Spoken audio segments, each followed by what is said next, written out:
So I'm curious to see who you pick at five because I got a lot of guys that are kind of in that same tier. Yeah, with fifth pick, I'm gonna go Brent Key here with Georgia Damn Tech. it.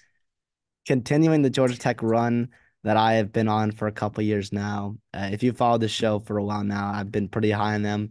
I mean, somehow they hit their over. I mean, it was not the way I would have expected them to, but they did it anyways. Beating Miami however they wanted to.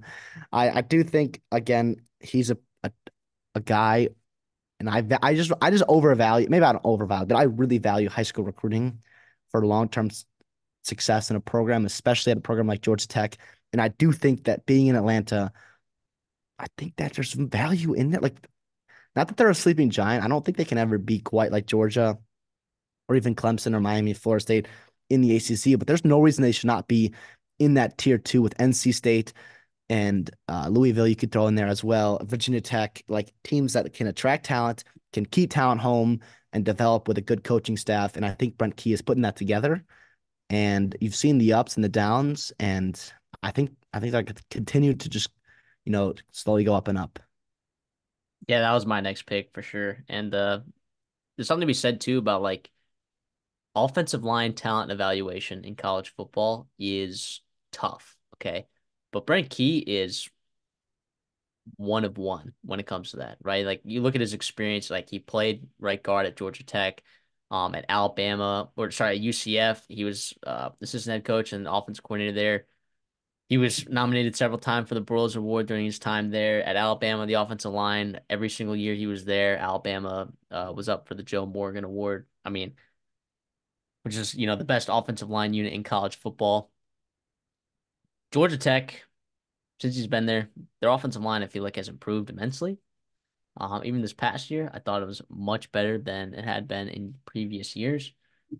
I'm sure Georgia Tech fans would be quick to correct me on that one, but I mean, offensively, like 5.2 yards per carry offensively, 198 rushing yards per game. Those are both top 15 in the country, you know, and you got a talent at Haynes with Haynes King right there, the mobility in the arm, like, you know, feels like that program's in a pretty good spot for at least next year. But I think just eh, and coming 33rd in the recruiting ranks, like this past year, as opposed to normally Georgia Tech is stuck in the outside of the 50s and 45s, right? It feels like Brent Key's got this thing headed way in the right direction, and I love this pick for you, man. Yeah, sure, he's only got an 11-10 record overall. Doesn't have a ton of head coaching experience. Okay, I think he was the right pick here. Absolutely. Dang, that's so brutal. I wanted two guys. Dang. I wanted him. I thought that you might take a shot at another guy, but Yeah, no, I want to say continuing on like with the coaching staff here at Georgia Tech, like he's done a pretty good job. I mean, as an offensive guy, offensive line coach guy, you're gonna need to bring in other supplementary pieces. Obviously, you've got Chris Winkie.